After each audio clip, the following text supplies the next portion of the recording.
Iburu, Iboya, Ibuche, everybody in Cyberland.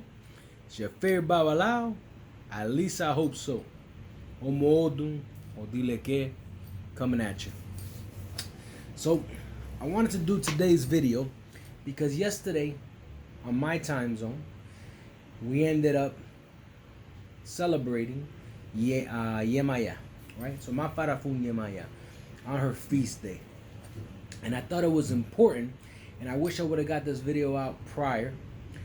No different than I'm gonna do another video on Ochun because today is her feast day on my time zone, and I get that a lot of my subscribers around the world, different time zones. So, Yemaya, I think it's important for us to understand that when we give homage and we say and you tribute to Yemaya, you say Muyumba Yemaya, Mafarafun Yemaya, Mufurobale Yemaya. It's important to understand why we say the things that we say and why we do the things that we do. I think understanding the translations of who is Yemaya, understanding her attributes, understanding her characteristics, in order for us to better empower ourselves spiritually and to better tune in spiritually so we can align ourselves with the divinities that we work with, the forces of nature. And in Yemaya's case, it's not just the forces of nature, because Yemaya is a deeper Orisha. So let's dive right into it, okay? Mafarafun Yemaya. Yemaya is as old as Obatala. And that's controversial because a lot of people forget that Yemaya was born under Achopua, under the moon.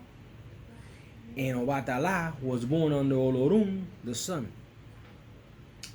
So when we think about it, they are the polar opposites. They are the beginning when we talk about the terrain of what is Earth.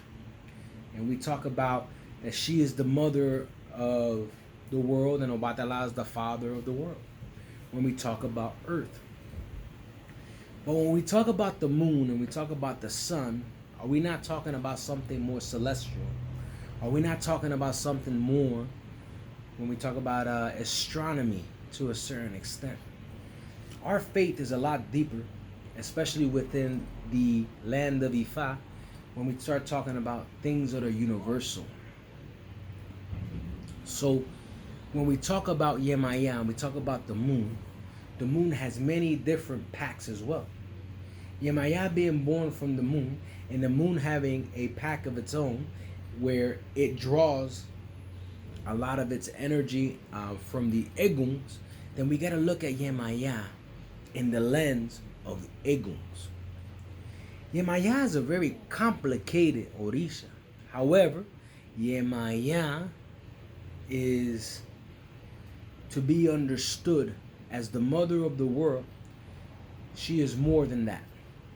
And let's dig into that, right? That's just the icing on the cake. Yemaya. When we refer to Yemaya, we think about the ocean. But we forget that the ocean is two parts. You got the deepest part of the oceans where it's Olokun's ocean at the end of the day. And Yemaya is more of the surface of the water. Maybe you dig a little deeper. They call her the queen of the fishes. There's a different references to the word Yemaya and how it's broken down.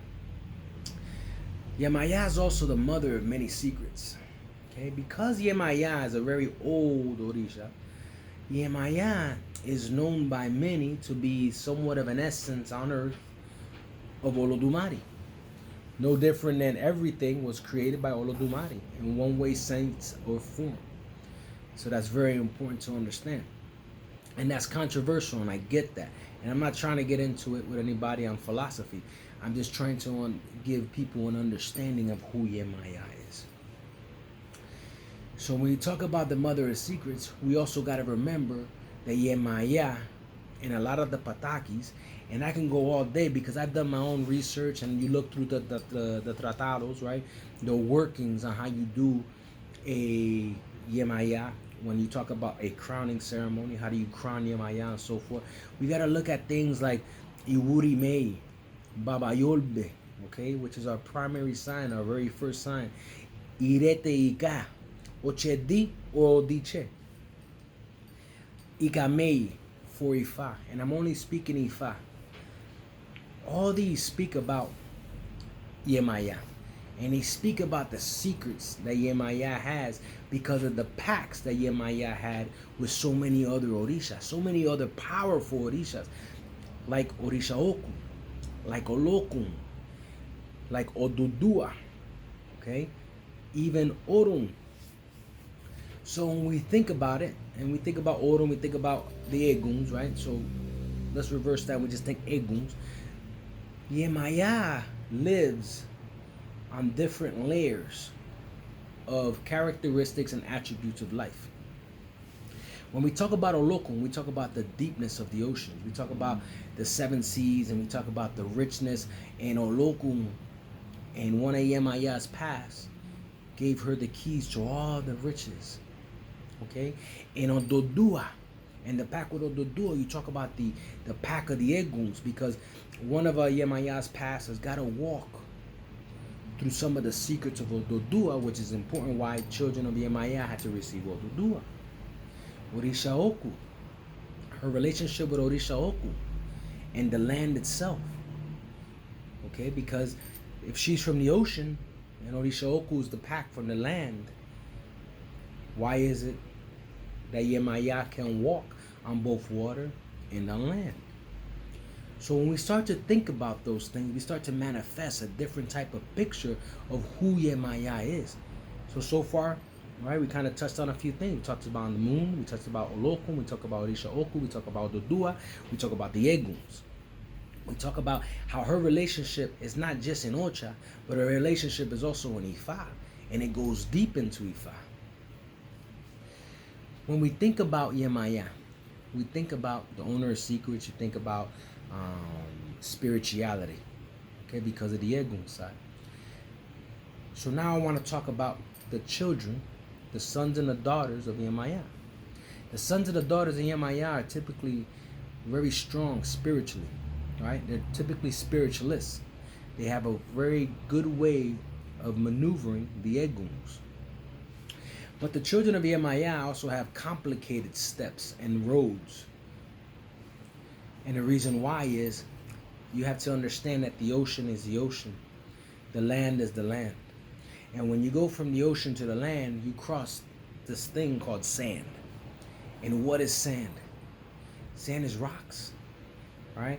If I throw a rock on your path, and if I throw enough rocks on your path, you're possibly going to stumble. Your walk is going to be harder, right? You ever try running on the sand? So the journey of Yemaya and for the children of Yemaya is typically not easy, which is why it's very important for them to have all the bowls done with all the orishas and all the packs that come with Yemaya in order to ensure that their paths in life are straight. So without further ado, I wanted to give you a firm understanding of who Yemaya is. And when it comes to her feast day, what should you do? Well, I would tell you, go to the shoreline of the ocean, okay? Not everybody has the luxury of being near the ocean. But if you go to a river, all rivers will eventually lead to the ocean, all right? And if you're possible, for those who have the possibility of seeing the crossroad between the ocean and the river where they meet, all right? Those are called a doble. Where they meet is two rivers, two waters. That is even in a more ideal spot because that's where the pack of Ochum and Yemaya live. You take some molasses. You take 7 pennies, which is the sacred number of Yemaya. You light a candle. And what that's doing is you're taking the attributes of that naturalistic element of that water on that shoreline, and you are now thinking about, based on what I just said, who Yemaya is. You are now offering Yemaya something, and now you're meditating on it. You're allowing Yemaya to come through and help you. Why? Because I just told you earlier, if she's one of the oldest orishas and she's got pacts with all orishas, then that means your guardian, who guides your head, all right, has a pact with Yemaya. And you honoring Yemaya is you honoring your head. So just want to kind of just touch on who Yemaya is, how do you honor her, because I think it's important for us to understand that. So with that said, Iburu, Iboya, Ibuche, Cyberland. I love you guys very much.